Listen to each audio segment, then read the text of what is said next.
अस्सलाम वालेकुम दोस्तों। ये जो चैनल बनाया गया है ये इस वजह से बनाया गया है ताकि आप इन वबा के दिनों में आप घर पे ही बैठे बैठे फ़िज़िक्स को बेहतर समझ सकें।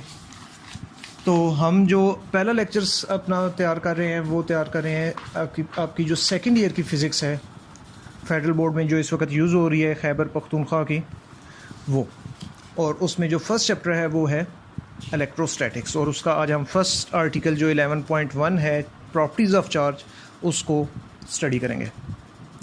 तो सबसे पहले अगर बात की जाए चैप्टर के नाम के बारे में तो चैप्टर का नाम है electrostatics. Electrostatics is the combination of two words, electro and statics. Electro जो वर्ड है वो रिलेट करता है चार्ज के साथ और स्टैटिक जो है ये कहते हैं रुके हुए को। तो electrostatics is the branch of physics which deal with the study of charges at rest। अब यहाँ पे अगर हम देखें तो रेस्ट को तो आप ऑलरेडी जानते हैं कि जब कोई चीज़ अपनी पोजीशन सराउंडिंग के रिस्पेक्ट से चेंज ना कर रही हो तो वो कहलाएगी एट रेस्ट। पीछे बात आ गई इलेक्ट्रो चार्ज के बारे में।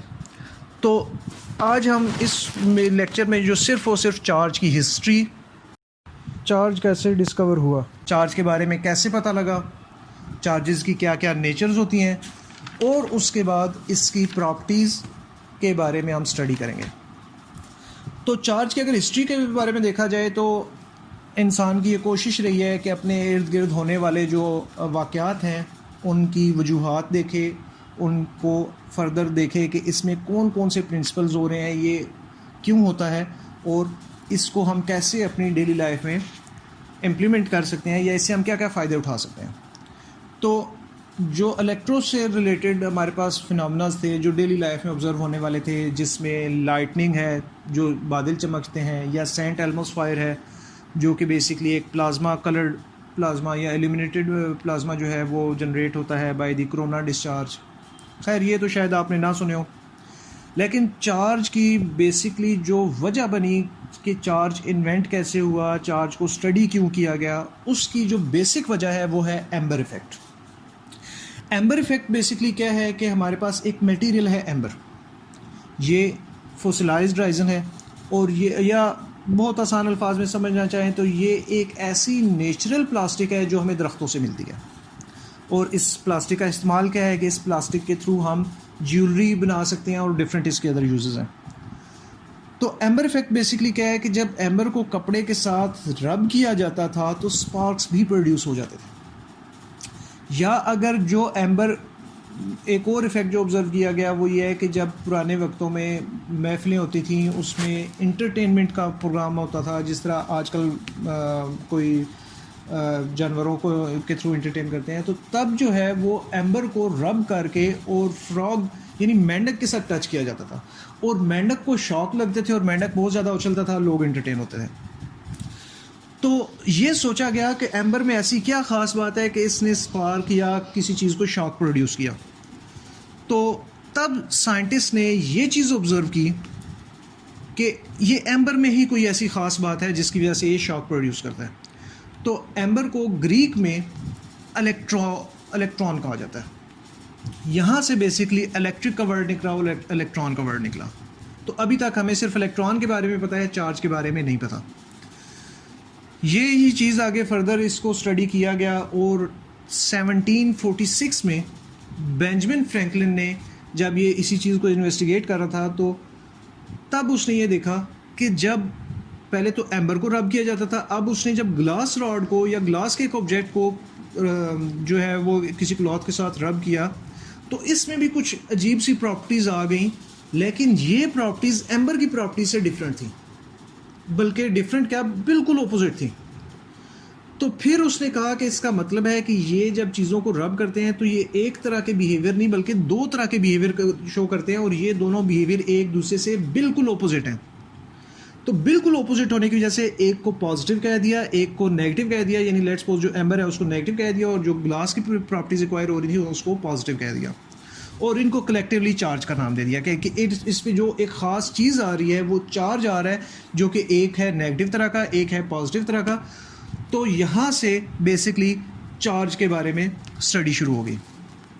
चार्ज को फर्दर जब इन्वेस्टिगेट कर रहे थे तो 1785 में कूलम ने जो है वो अपना लॉ पेश किया, जिसको हम इंशाल्लाह नेक्स्ट लेक्चर में स्टडी करेंगे। उसका ओवरव्यू अगर देखा जाए तो हम ये कह सकते हैं कि जो सेम चार्जेस होंगे, यानी एम्बर को जो है वो रिपेल करता था, ग्लास को रिपेल करता था, लेकिन एम्बर और ग्लास जो है वो एक दूसरे को अट्रैक्ट करते थे जब इनको किसी क्लॉथ के साथ रगड़ के एक दूसरे के करीब लाया जाए। तो यहाँ से जो है ये एक ब्रेक थ्रू हुआ और स्टडी होना शुरू हुई। तो 1897 में जे थॉमसन ने एटम को भी फर्दर सब डिवाइड करके और उसमें से इलेक्ट्रॉन भी डिस्कवर कर लिया कि, और ये जो आपके पास है इलेक्ट्रॉन, अब इसकी प्रॉपर्टीज़ के बारे में इन्वेस्टिगेशन शुरू हो गई। तो जे थॉमसन ने बहुत ज़्यादा कोशिश की, लेकिन ये इलेक्ट्रॉन की एग्जैक्ट मास और एग्जैक्ट चार्ज कैलकुलेट नहीं कर पाया। मगर एक फ़ायदा हुआ कि इसने charge to mass ratio calculate कर ली और इसने कहा कि जो इलेक्ट्रॉन की चार्ज टू मास रेशो है वो है 1.75820 इंटू 10⁻11 कूलम पर केजी। इसके बाद तो फिर फर्दर आगे जो है वो एटम क्योंकि डिवाइड हो गया तो एटम के अंदर की भी चीज़ें डिस्कवर होना शुरू हो गई, जिसमें 1917 में रदरफोर्ड ने प्रोटॉन डिस्कवर कर लिया और 1932 में जेम्स चैडविक ने डिस्कवर किया, जो कि हमारा फ़िलहाल टॉपिक नहीं है, ये आगे केमिस्ट्री की फील्ड में चला जाएगा। तो अभी बात हो रही थी इलेक्ट्रॉन की फ़िज़िकल प्रॉपर्टीज़ के बारे में। तो इलेक्ट्रॉन के ऊपर जो हम फिज़िकल प्रॉपर्टी में भी चार्ज को ज़्यादा कंसिडर करेंगे, क्योंकि इस वक्त हमारा बेसिक टॉपिक है चार्ज। तो इलेक्ट्रॉन का जो चार्ज है वो फर्स्ट टाइम एक्यूरेटली मेजर किया या कैलकुलेट किया 1909 में मिलीकान्स ने एक एक्सपेरिमेंट सेटअप बनाया और उस एक्सपेरिमेंट को जो है हम जानते हैं मिलीकान ऑयल ड्रॉप के एक्सपेरिमेंट से, जो कि फर्स्ट ईयर की केमिस्ट्री में आई थिंक है भी से। तो मिलीकान ने ये कंक्लूजन दिया कि किसी भी चीज़ के ऊपर या वो जो ऑयल ड्रॉप थे उनके ऊपर जो चार्ज आ रहा है वो या तो 4.8 इंटू 10⁻⁻19 कूलम है, या 6.4 इंटू 10⁻⁻19 कूलम है, या 8.0 इंटू 10⁻⁻19 कूलम है, या 3.2 इंटू 10⁻⁻19 कूलम है। तो जब उसने ये चीज़ ऑब्जर्व की तो उसने देखा कि ये जो सारी वैल्यूज़ हैं 3.2 या 4.8 या 6.4 या 8.0 जो भी वैल्यूज़ हैं, ये तमाम की तमाम 1.6 का मल्टीपल है, और आज के जो एक्सपोनेंट है 10⁻⁻19 वो तो कॉमन है।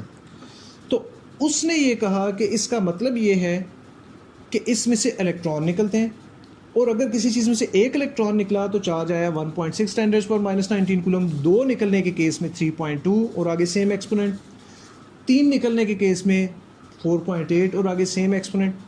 तो उसने ये कंक्लूड किया कि जो एक इलेक्ट्रॉन पे चार्ज है वो है 1.6 इंटू 10⁻⁻19 कूलम।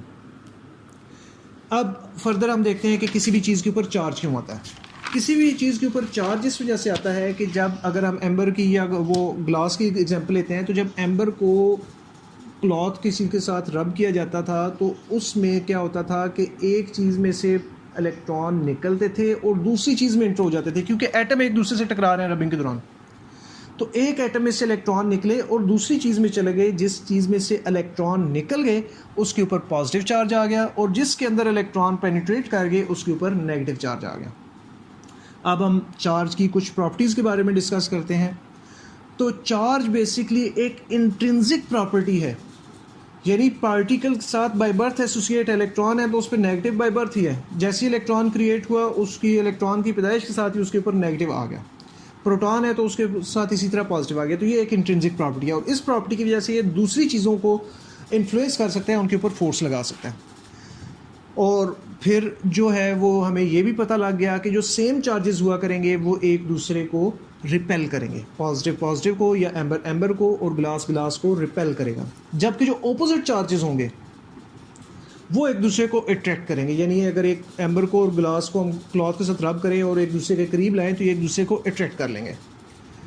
और जो चार्ज होता है किसी चीज़ पे वो आ सकता है 2 तरीक़ों से। एक तरीका जो है वो कहलाता है कंडक्शन, यानी बाकायदा एक इलेक्ट्रॉन निकल के दूसरी चीज़ में जाए, इसको कहते हैं चार्जिंग बाय कंडक्शन। और दूसरी चीज़ जो है वो है इंडक्शन।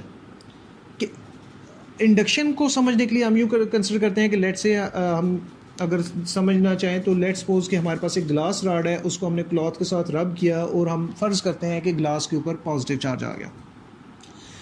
अब ग्लास के ऊपर तो पॉजिटिव चार्ज है, जब हम इसको कागज़ के टुकड़ों के करीब लेके जाएंगे तो ये रॉड उनको अट्रैक्ट कर लेगा। कागज़ के ऊपर कहाँ से चार्ज आया? तो वो चार्ज आता है बाय इंडक्शन, कि जो कागज़ के टुकड़े हैं वो भी एटम से मिलके बने हैं, एटम में पॉजिटिव पोर्शन भी है, नेगेटिव पोर्शन भी है। तो ये रॉड जो है सेम यानी पॉजिटिव चार्ज को रिपेल करेगा, नेगेटिव चार्ज को अट्रैक्ट करेगा। तो जो नियरेस्ट एंड होगा उसमें नेगेटिव को ले आएगा और उस नेगेटिव की वजह से पॉजिटिव इसको अट्रैक्ट करना शुरू कर देगा।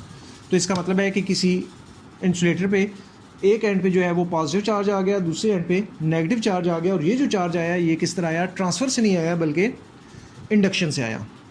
और चार्ज को मेजर करने के लिए जो हम यूनिट यूज़ करते हैं वो यूज़ करते हैं कूलम। और जो इसकी यूनिट है इसकी कोई ना कोई डायमेंशन भी होगी, तो हमारे पास डायमेंशन निकालने के लिए फार्मूला यूज़ करते हैं करंट का, I = Q/T। तो यहाँ से अगर Q कैलकुलेट किया जाए तो Q बन जाएगा I × T, और I की जो डायमेंशन है वो होगी कैपिटल A, टाइम की डायमेंशन होगी कैपिटल T।